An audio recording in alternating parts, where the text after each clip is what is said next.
The story of Passover. The story of Passover begins more than 3,000 years ago when Jacob and his family settled in Egypt. Jacob was called Israel. Israel. Israel. Israel. Israel. And his family were called the children of Israel.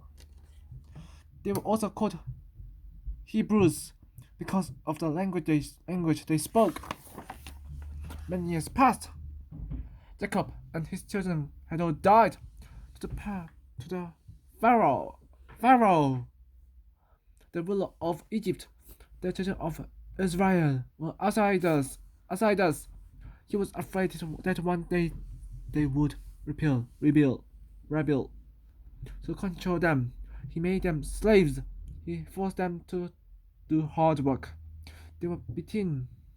Some were killed. The wise men of Egypt told the Pharaoh that one day a Hebrew boy would be born who would lead his people against Egypt. They couldn't tell him which boy it would be. So, the Pharaoh decreed that every newborn Hebrew boy must be thrown into the river and drowned. One boy was saved. At first his mother did him. Then, when he grew too big to hide, she placed him in a small basket. She put the basket in the river. The baby sister Miriam hid nearby to see what would happen. A princess, the Pharaoh's daughter, found the baby. She named him Moses and planned to raise him as her own child. Miriam ran to her. Should I get you someone to help you with the baby? Yes! The princess said. Miriam brought the baby's mother to work in the palace. Moses was adopted by the princess, but he knew he was one of the children of Israel. When he was a young man, he saw an Egyptian beat a slave.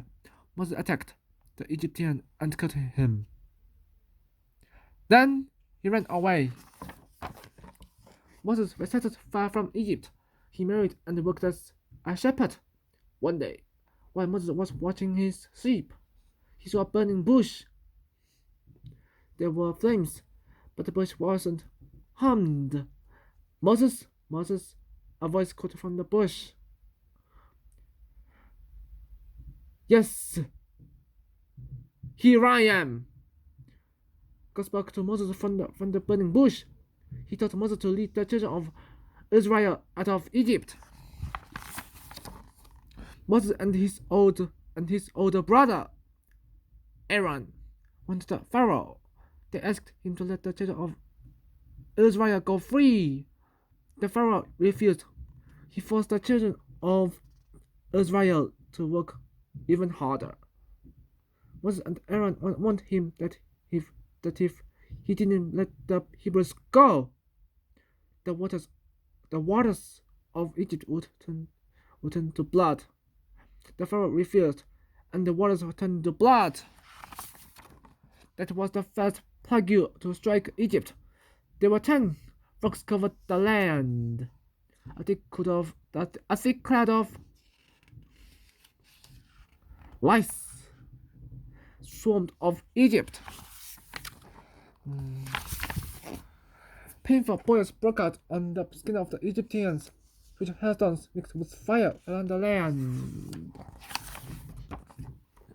A swarm of locusts attacked Egypt. It was as dark as that in the middle of the day. Then came the 10th plague. One by one, the firstborn Egyptian sons died. The angel of death only visited the homes of the Egyptians. He passed over the homes of the children of Israel. The Pharaoh was frightened. He was a firstborn son. He called for Moses and Aaron. Leave now. He told them, go quickly before we all die. The children of Israel left there the very night. The next day, the Pharaoh had a change of heart. He and his army chased after the former slaves. The Pharaoh's soldiers had horses, and their chariots were getting closer and closer to the children of Israel. The Red Sea was in front of them. The soldiers were behind them. They seemed trapped. God told Moses to lift his stick and to spread his hands over the sea. Moses did, and the sea divided. The children of Israel walked through the sea on dry land. The Pharaoh's army followed them. Then, when the soldiers were in the midst of the sea, Moses raised his stick again. The waters flooded together. The Egyptians drowned, and the children of Israel were free. On Passover, Jewish people all over the world celebrate their freedom from slavery and their beginnings as a great nation.